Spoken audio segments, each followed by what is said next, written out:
Hello everybody. Today I would like to open a new Gambit. Budapest Gambit is a very aggressive opening as black, which could become one of your best weapons against white's d2, d4 first move. So after d4, knight f6 and c4, group of Hungarian chess players, especially Stefan Ebony, Zsigmond Baras and Gyula Breyer, developed here quite interesting opening line, which started with move e7, e5. Black is immediately intending white's pawn on d4 and ready to sacrifice his pawn on e5. So this gambit could be quite surprised many of your opponents, because it's not so clear what for black decided to sacrifice his center pawn. So the most direct reaction, of course, d takes e5, accepting this sacrifice, and also white has couple of different options as well. So after d takes e5, black usually is playing with his knight to g4, immediately intending white's pawn on e5. So as a result, let's say in case black is winning back this pawn, white's center is not that strong as before. Also, black is getting quite active piece play. So black's knight on e5 stands pretty good. So second knight is coming to c6 as well. Black is not going to keep waiting and developing his bishop, dark square bishop, or to c5 or to b4. Light square bishop is also quite easy, could be developed after d6 and later on coming to f5. So all black pieces are quite good post. Semi-open e file is also quite serious intent over the white center.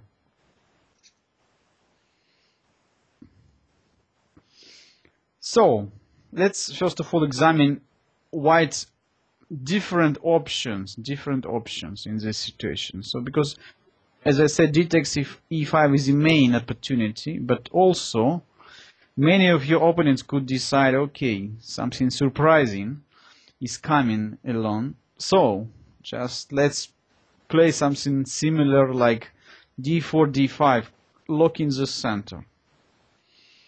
In that case, black is not going to close his bishop after d6. So we would like to bring our bishop to more active outpost. So in that case, bishop firmly could be developed to c5. So look, bishop is having great outpost on c5. After bishop c5, white is not going to use the pin of the knight on f6, let's say. Move like bishop g5 will be made by a simple combination. I believe that all of you who were looking at my first lectures about Danish Gambit and about the Evans Gambit could easily recognize the classical combination in this position. So bishop on g5 is hanging and black is coming with a nice shot over the white's weakest spot in the position, pawn on f2. So after bishop takes f2, king takes f2, and knight is coming any of g4 or e4, white's bishop on g5 is gone and black's position is definitely winning. So knight g4 check, king e1 and queen take g5. Black is not only having extra pawn, but also white's king lost castling rights. Same problem white is having even in case they play knight c3 after d6 and bishop g5. Once again, bishop takes f2 could be deadly surprised white's king. So bishop takes f2, king takes f2, and knight g4. Once again, the bishop on g5 is gone, and black is getting decisive positional and material advantage.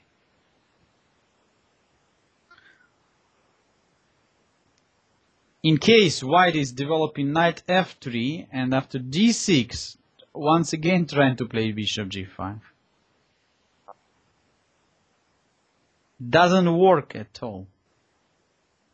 Because after bishop takes f2, king takes f2, and knight e4 check, black at the same time forking king on f2 and bishop on g5 and getting material advantage. So in all this line, almost always bishop g5 is extremely dangerous for white.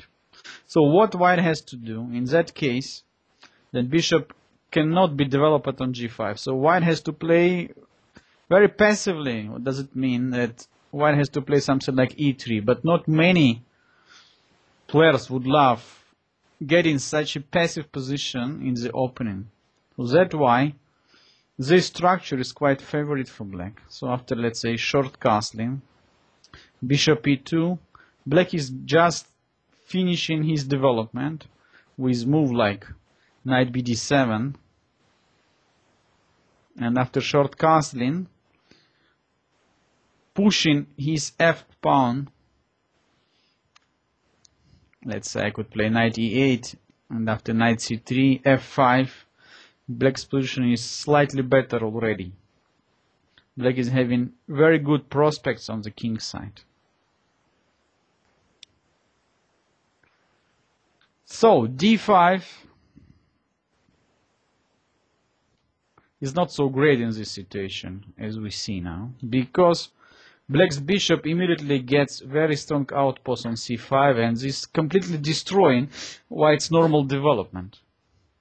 So in case of d5, white tried some different opportunity. First of all, let's understand that move like e3 is not allowing white to pretend on any advantage. After e takes d4, what white can do? E takes d4 will be made by simple bishop b4 check, and after move like knight c3 and short castling, black already finished his development when white is still having a lot of trouble. So he's king in the center, rook e8 is coming with a check. White's center will be attacked very soon after d7, d5. So once again we could understand that white is not fighting here on any advantage. Black is probably already in slightly better position, despite the fact that white is having center right now. Thanks to better development, black is obtaining just better position. So after e takes d4, we could try, of course, move like queen takes d4. Unfortunately, this move is against the rules. So don't move your queen too early in the opening. After knight c6, white's queen becomes just very nice target for black pieces. Queen d1. d5. Black is immediately opening the center. Also aiming to come with his bishop to b4. White is trying to prevent threats. a3, but all black pieces immediately coming to the game. Bishop e6, and black is just forcing white to capture on d5, which leads to completely open position where black's development advantage is most significant factor. C takes d5, knight takes d5. Now black is intending to bring his queen to f6, and after long castling, white's queen will find himself in a very difficult place, because not so clear where to get out with the queen from d1. White is trying to exchange queens after e3, e4, knight f6, queen takes d8, Rook takes d8. Now we can realize that instead playing with the pieces and trying to complete the development, white just played with his pawns, and as a result black is having now 4 pieces in the game against all white pieces which are still on the back rank. So white trying to play something like bishop g5, avoiding immediate disaster, but knight d4, aiming knight c2 check, bishop d3, and after knight b3, white has to resign. Knight from b3 is attacking, rook on a1. At the same time, white's bishop on d3 is completely hanging and will be lost. So this spectacular game, which played between Currick and Carries in training tournament 1935, shows what special ideas we have in Budapest Gambit. So let's continue. e3 doesn't work, and let's look for other opportunities.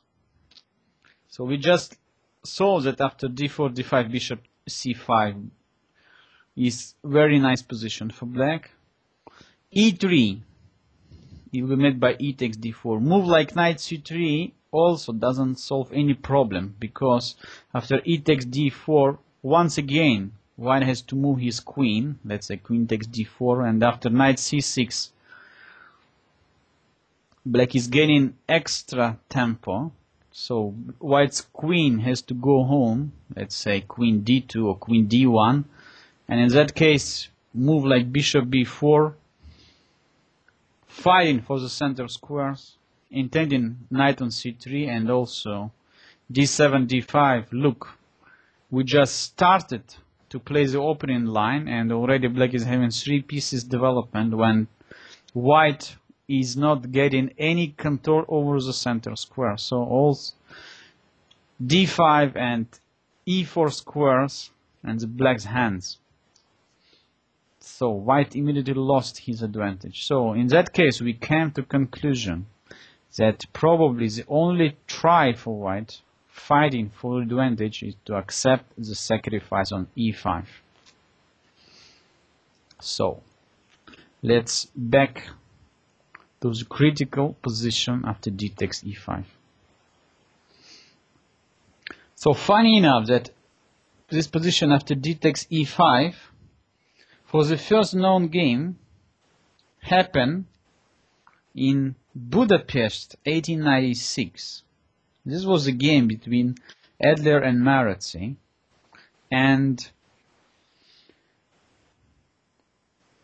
black has 2 opportunities in this situation. So mostly analyzed by all Hungarian players, move like knight g4, which is still, according to the theory, is the best and the main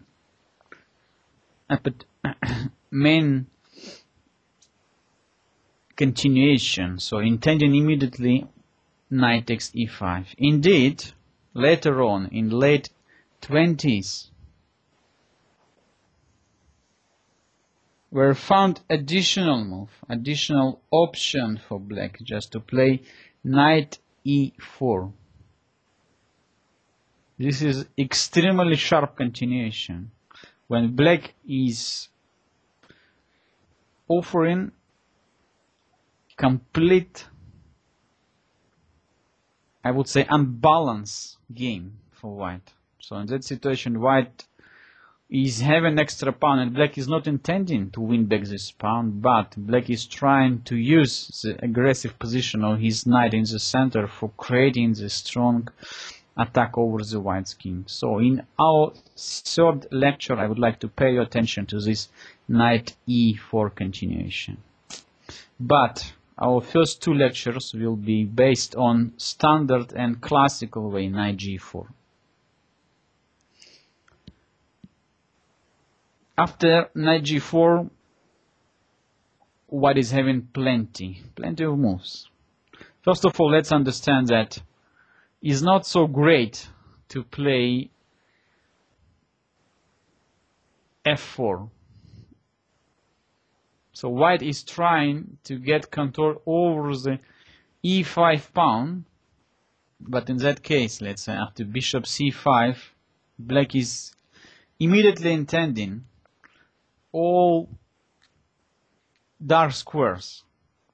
Knight f2, knight e3, queen h4 check intends. So black is continue developing very fast when white is having more problems here to finish his own development.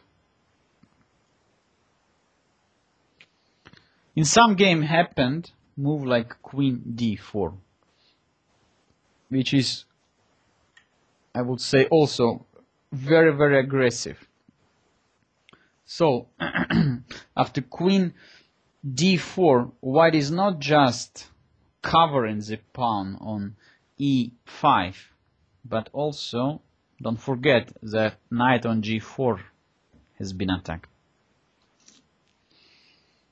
It looks quite complicated for black to create here the counterplay, because standard ways are not, I would say, so playable in this situation. Indeed, black is ready to go for the real sacrifice and played d6, which is creating very nice situation. So after white's capture on d6, black continued to develop his pieces. Knight c6.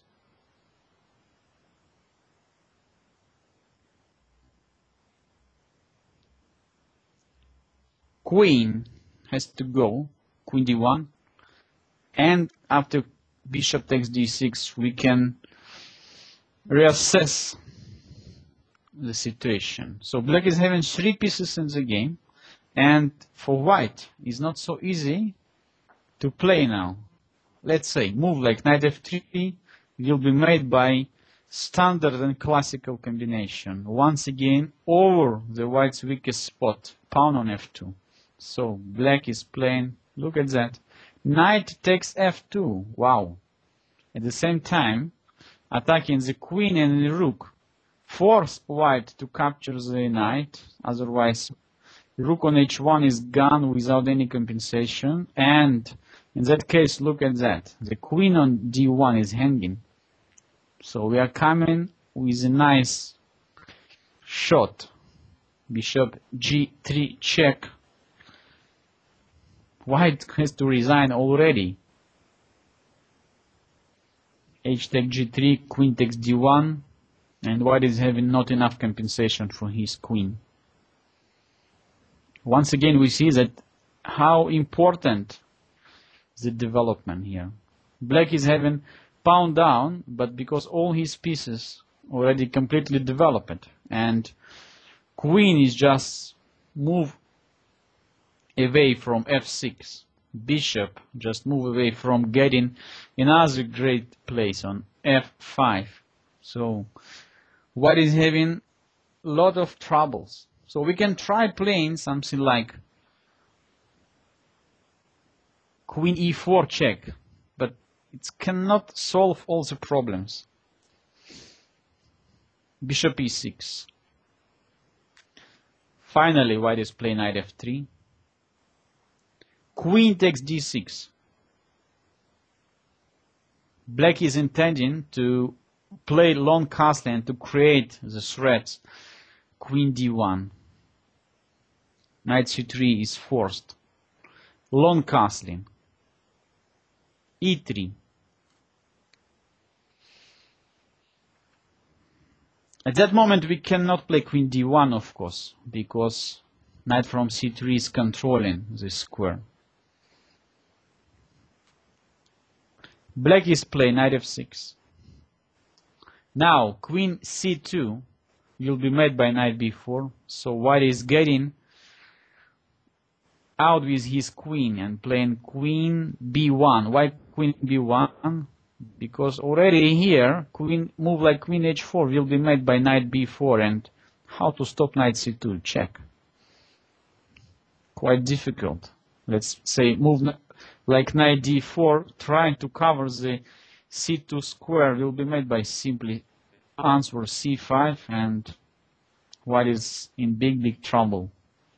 So queen has to go to b1, queen b1.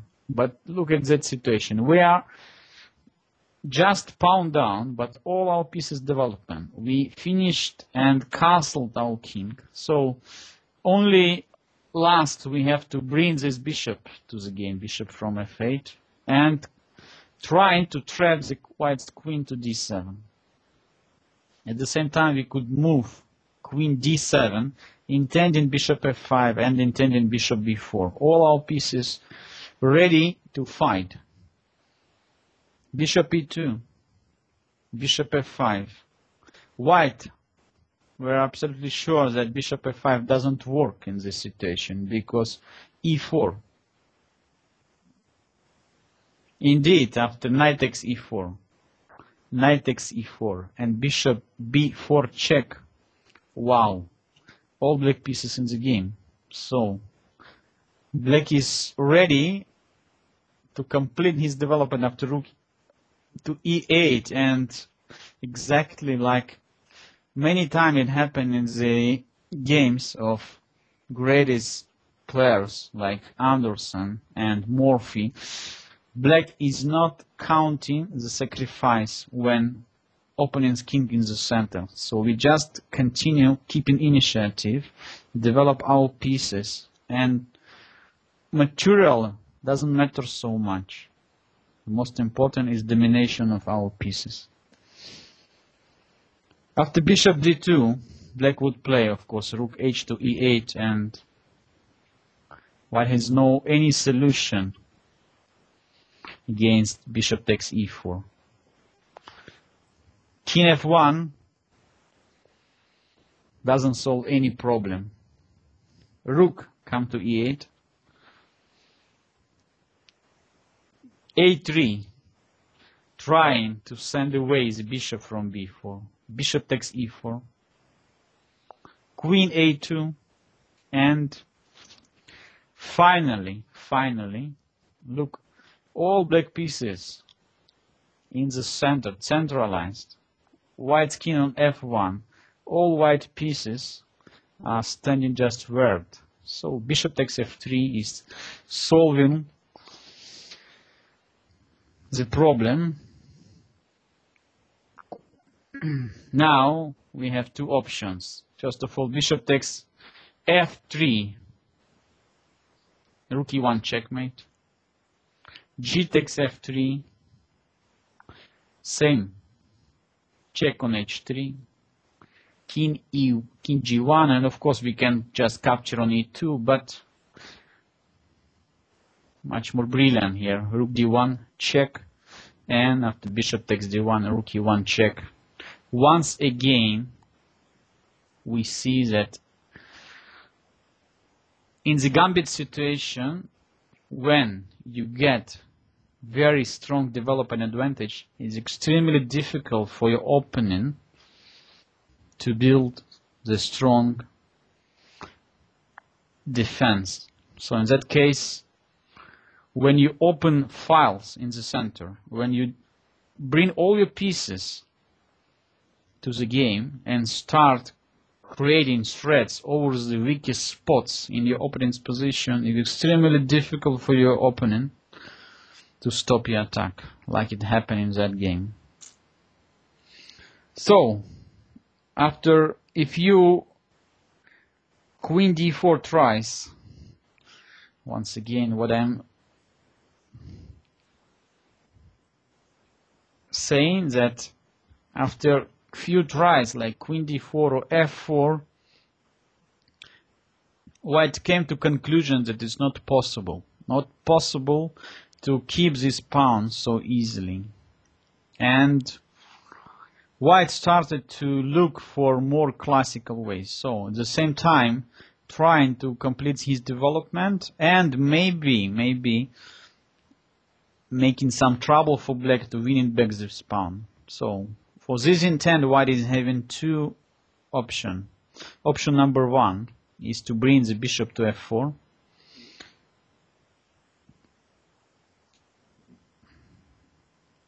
Covering e5's pawn, and option number two is to play knight f3 immediately.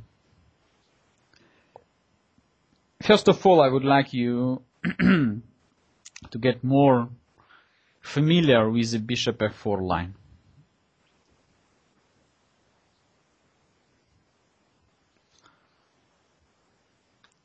Black is continue knight c6. Once again, attacking white's pawn on e5. So it's almost forced white to play knight f3. And it's not so easy to win back this pawn. So black is bringing his bishop to b4 with a check.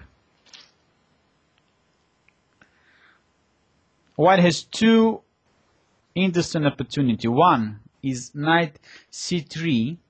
This move happened in the historical game between Akiba Rubinstein and Milan Widmer in Berlin 1918 tournament, which we will study on the next lesson.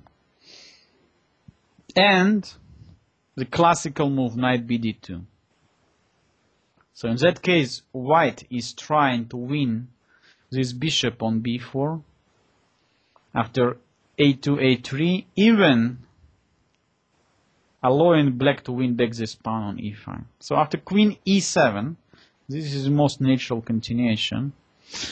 White is playing a3. Here you can surprise your opponent and just making very nice trap. You are not forced to capture immediately on d2. Pay attention to that. First of all, you can eliminate his pawn on e5, play knight takes e5.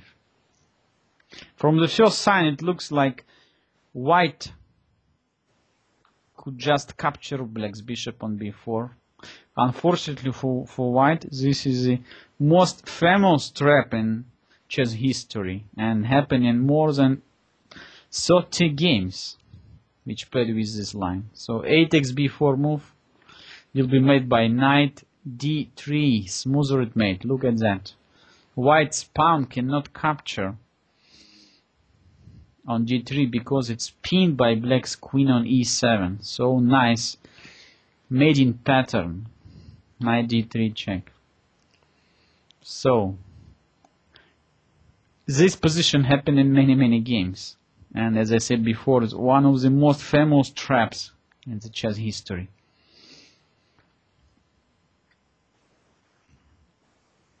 Almost nothing white can change by playing knight takes e5, because once again black is playing knight takes e5, and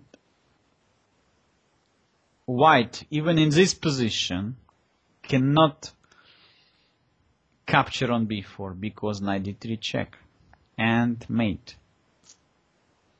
So you can ask, okay, all is great, but why cannot I remove first of all black's knight after bishop takes e5? So what would happen in that case?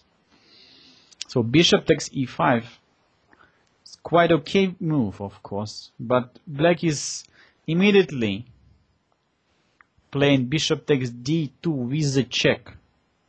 So exactly on time we are trading out dark square bishop for white's knight, and after queen takes d2 and queen takes e5, black is obtaining a fairly equal game. Pawn is coming to d6 or b6, bishop is coming or to e6 or to b7.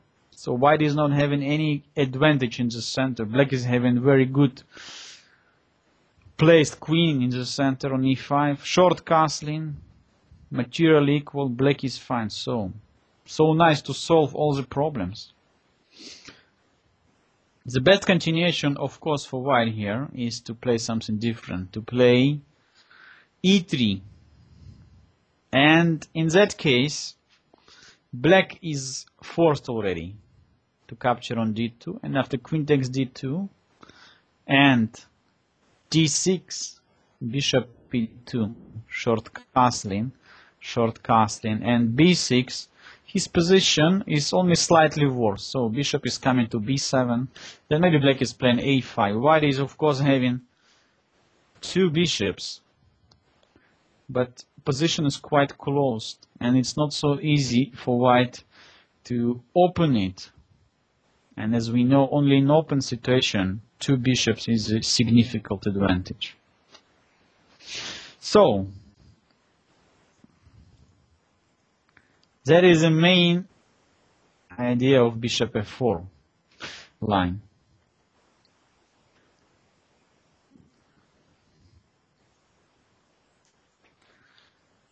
And finally, I would like to pay attention to the situation when white is playing something different option. So in the late 20s, Alexander Lokhin came with a quite interesting idea. So he said, I'm ready to sacrifice back this pawn on e5. So let's play just simply move like e4, attacking the knight on g4. And after knight takes e5, f4.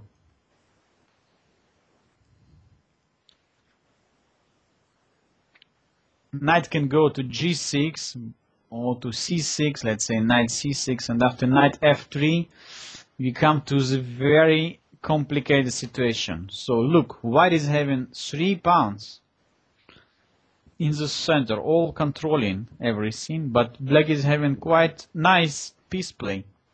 So bishop is coming to c5, pawn is coming to g6, this bishop could be developed to g4, second knight could go to a6 or d7, so knight from b8. Also, black is having press. Black could organize some pressure over the e file. Let's say knight c3, d6, bishop e2, short castling. Once again, pay attention. For white is not so easy to make short castling. So white has to think about that problem as well. So rook is coming to e8, or black could attack white's center by challenging move f7, f5. So even here, black is having quite interesting opportunities to create the counterattack. So in the next lesson, I would like you, first of all, to be more familiar with the outcome of knight f3, which was one of the main variation for many years. In case of knight f3, black has to be very careful, because move like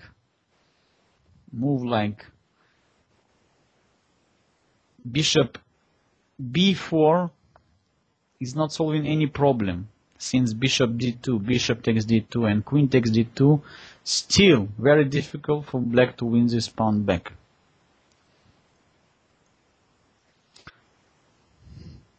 So black is almost forced in this position to move his bishop to c5, and after e3,